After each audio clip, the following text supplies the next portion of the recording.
Hello, welcome to Have Fun Creating. My name is Lucia and this is my sewing journey.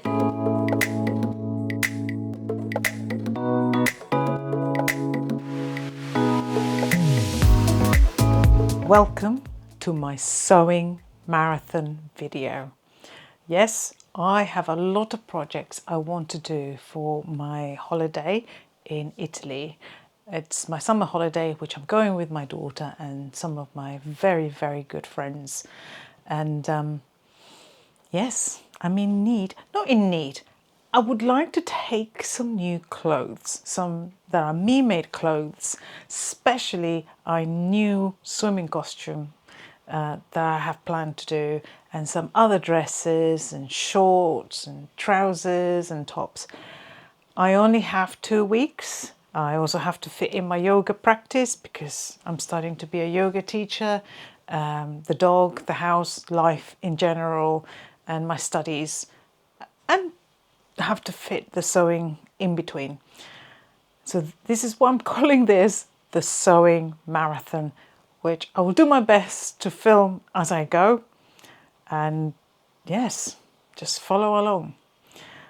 To start with, I actually have in my office downstairs a notice board with all the projects that I do. I have to have a notice board that is divided between all the different aspects of my life. I know, sad, but it's my way to getting organized or things just slip up.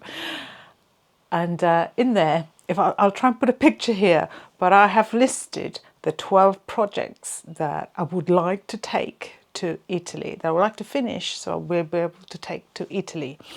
As you can see, it's a lot of them. It is a bit tight to do it in 2 weeks, hence why I've done them in priority order. And I'm already going to break that rule, because when I read the instructions for the Sydney bra and the what are they called? Oh, the Bethany shorts. There is an elastic foot that you can buy for the overlocker. The designer of the Sydney bra suggests that this is really, you've got to use an overlocker, a serger, to do the Sydney bra, which thankfully I've got one. And she also suggests to get one of those elastic foots, so it sort of sews the elastic with the fabric. And you know what? I just decided to buy it. I need to make my life easier because I'm very short of time and I don't want to get things, they don't need to be more complicated than they need to be. So I'm waiting for that to arrive because I've purchased it today. It might take 2 or 3 days to arrive home. So, and because I don't want to have to keep changing my needle and the thread, I'm going to also leave the shorts, my swim shorts as well at the same time. So I'm parking the first 4 projects because I'm waiting for the stuff to arrive. So that's my excuse, because really what I really want to do, I actually want to use this fabric. I am so desperate to use this fabric. I bought this from Sew Me Sunshine. It's a double gauze, cotton double gauze, and it's just lovely. It's so soft, and I just love the lemons, big, large lemons. So I want to make myself the Sewing Therapy tie dress number 2, which I've been dying to make, and I'm going to make it with this fabric. So to be fair, I'm very keen to just let the swimming costumes to one side, and I'm just going to stick to doing this. So yeah, I think that's what I'm going to do. And if I manage to finish this dress today, I'll have to think of something else to do tomorrow and wait until the sewing foot arrives. Not a big hardship. I've got plenty in that list to get on with.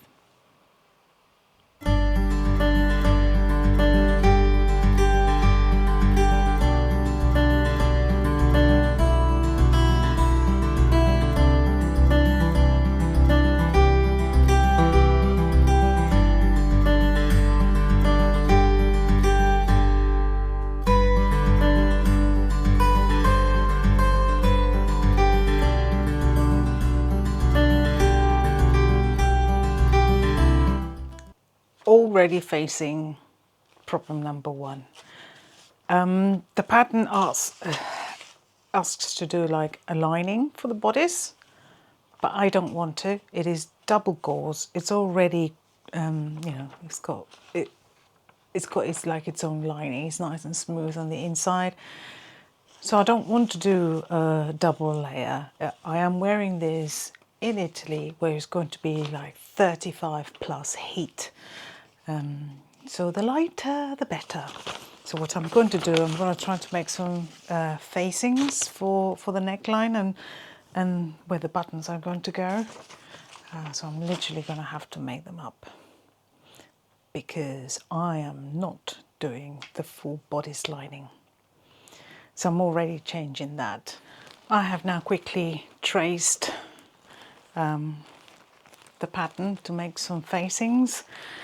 I am actually going to interface them as well, just to give them a bit of structure, just in case. I think it will be worth the extra effort, because I am not doing a full bodice lining. Also because I'm choosing to do the one with the buttons, and yeah, that's what I'm going to do. Okay, right, moving on.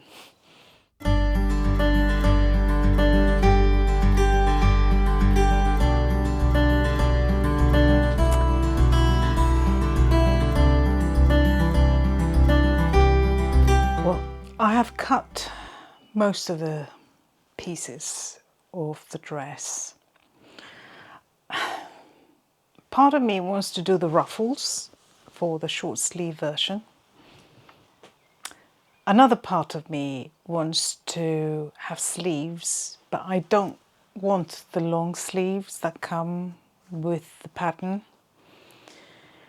But it's based on rectangles. If you don't know sewing therapy, you know, her designs are really cleverly done through rectangles. Obviously, this dress has got a little bit of shaping, but the sleeves are still a rectangle. And I am seriously debating whether I should just do like a really mini sleeve and not the ruffle. Do I want my arms more covered up or not, you know? Or do I cut both? Why not? I could cut both. I do have, this is a bit left of the fabric after 4 meters of it. And I do have this left. That's it, that's all I have left. So I really have to decide. I think part of me does want like a mini sleeve so I can cover my upper arms. I don't know. I'm going to do a mini sleeve. That's what I'm going to do. I don't want a full length sleeve. I'm going to do a mini sleeve. Yes, I'm going to do a mini sleeve. And hopefully, if it goes wrong, I have enough fabric to cut some ruffles. Okay, here are all the cut pieces, the bodice, the side panel, which I've worked out. This is the side panel for the bodice. My new facings that I'm going to do for the neckline, because I am not lining it, as it's a double gauze. That's the skirt, the pockets, my shorter sleeve, which is not the long sleeve. I've cut it in half, so I'm doing twice, half the length. And those are the ties. So all the pieces now cut. Now time to put it together.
Okay, I think I have successfully done a mini hack. The facings have come up quite well.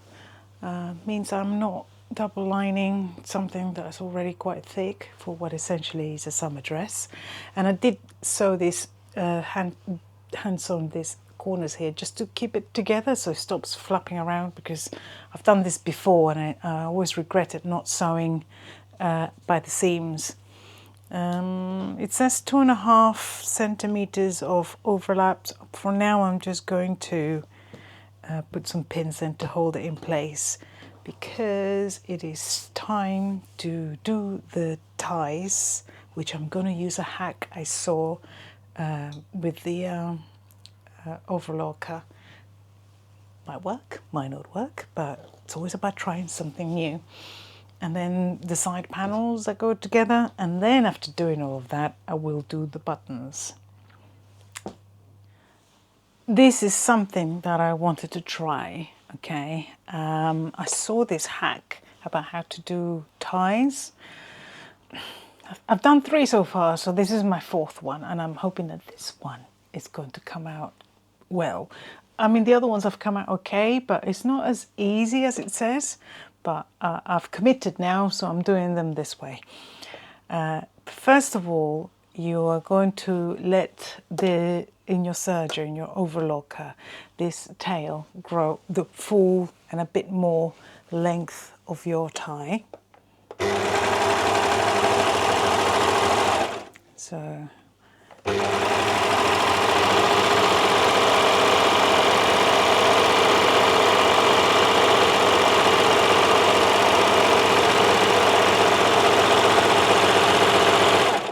So I've got this very long, as you can see there, bit, and then you want to make sure,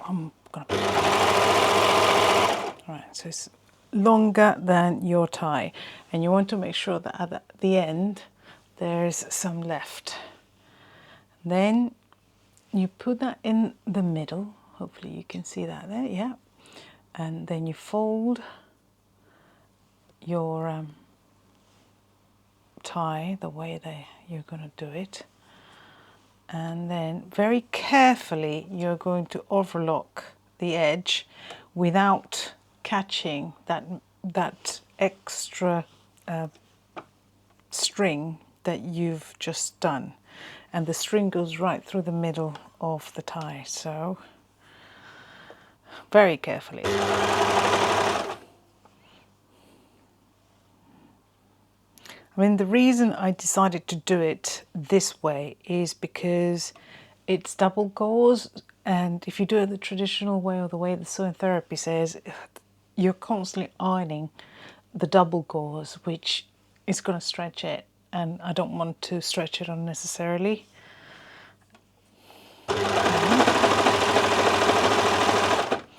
So always make sure that that extra string that you did is in the middle and out of the way.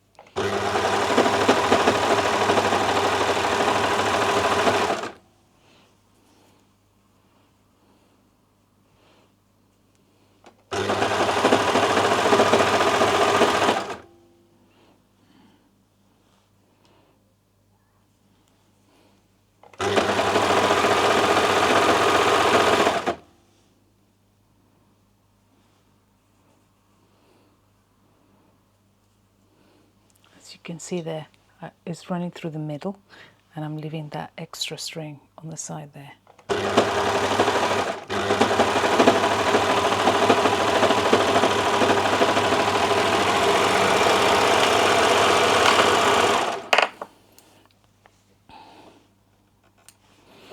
Okay, so this is the tricky part.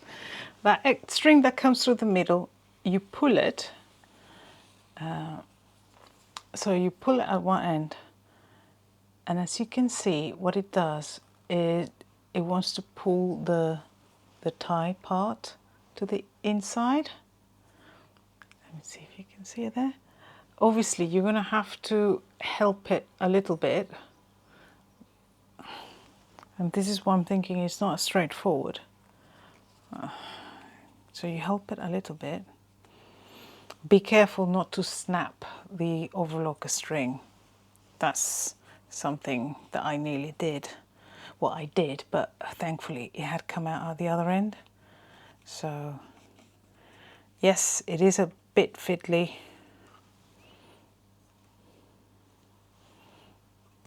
Ooh, as you can see, of course, the one that I decided to film is the one that's going to be, it's not going to work, is it? Typical. Right, let's have a look. So what you do is it's gone inside, so, and now I keep pulling gently, feeding it through the middle.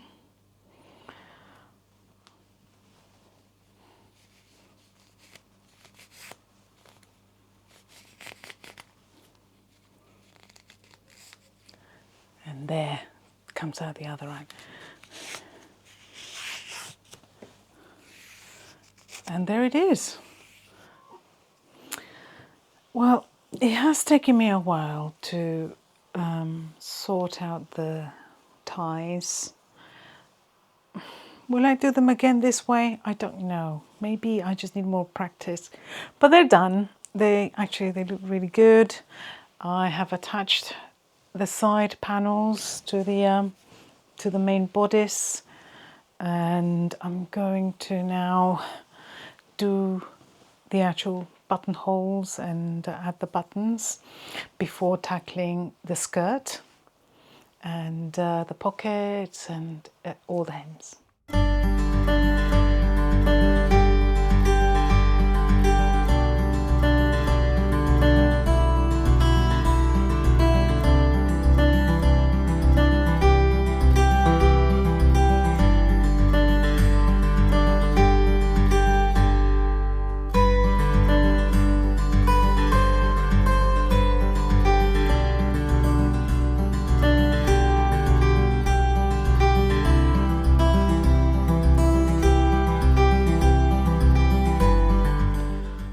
Here is how it is so far with the buttons, which I've managed to finally do.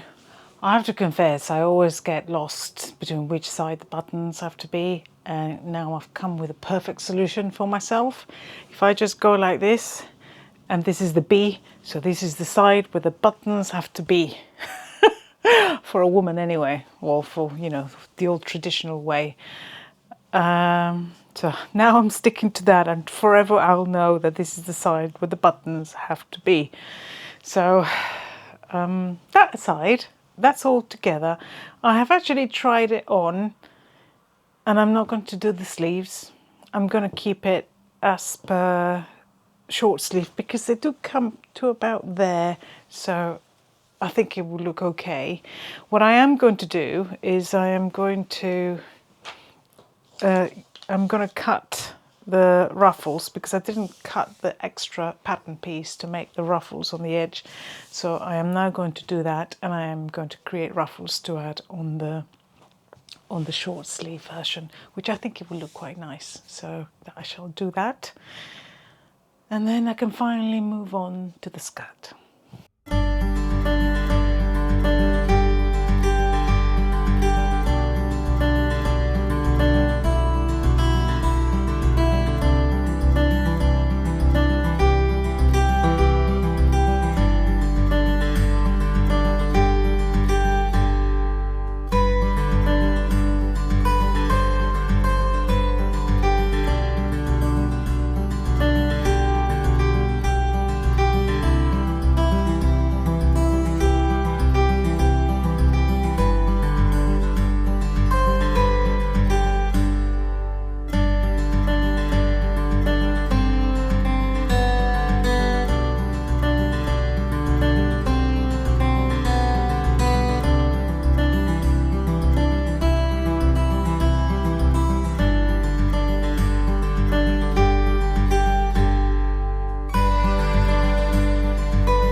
couldn't quite finish the dress yesterday. I had other stuff to do around the house, and well, as always, you know, things happen. So it's another day, and today, now that I finished the bodice, which I did finish that yesterday, very pleased on how it's coming along. Very pleased. Very happy. Now I'm going to do the skirt. So we're going to start by attaching the pockets to each piece, each skirt piece, and then attaching them together, and then the bottom tier, which is gathered, which I've just learned about a new technique to use in the overlocker on how to gather it a lot easier, and I think I'm going to give that one a try. And then, yes, it's just a matter of doing the hem at the bottom. So I should finish, well, definitely finish today, all being well.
So I have attached the first part of the skirt to the bodice. However, I'm a bit worried that the pocket is quite heavy and it just hangs down, and there's a very because she asks you to trim and then pass the serger, you know, finish your seam, and that is just a bit too loose, I think. So what I'm going to do, I am actually using a belt loop, a threaded belt loop. I'm just going to hold the do it from the pocket to the waist seam, just so you know it hangs better, and that way there's less strain on that tiny little section there. I don't want it to rip, basically, if I decide to put my mobile phone or some keys or something like that. So it just basically creates an extra support, so that doesn't take all of the weight.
Here is my finished dress of Sewing Therapy tie dress number 2.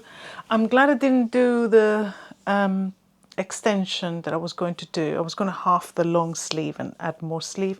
Actually, that is, it falls perfectly well, and doing the ruffles actually makes it more dainty, more summery. It's perfect.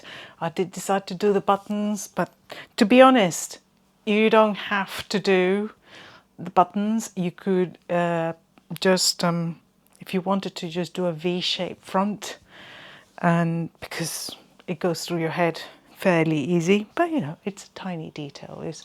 Yes, it's more work, but if you want to make it easy for yourself, you don't have to. Which I might actually do that in future. I'm very pleased. I did the special hack to do the ties with the serger. I don't think I'll be doing that again. I spent the same amount of time whether I was doing one or the other, so I'm just going to do it the old traditional way, to be fair. I did like how I did the gathering of this lower tier, which you grabbed the overlocker or serger, get rid of the two, loosen up the two straight stitches and then just pull. I liked it, quite good. Not sure whether it saves you any time or not. I think it's more like if your fabric is threading a lot, is shedding a lot, then use the overlocker serger trick, because that way you are maintaining the integrity of the fabric at the top. But if not, you know, just do it the old traditional way with 2 basting lines and just gather, because it takes the same amount of time, so you're not saving time. And I don't think one is better than the other. But I'm incredibly pleased. I can now say that I have done project number 1 of my summer holidays projects. I should call it something, shouldn't I? Summer holiday sewing marathon. Yeah. Summer holiday sewing marathon. Project 1 finished.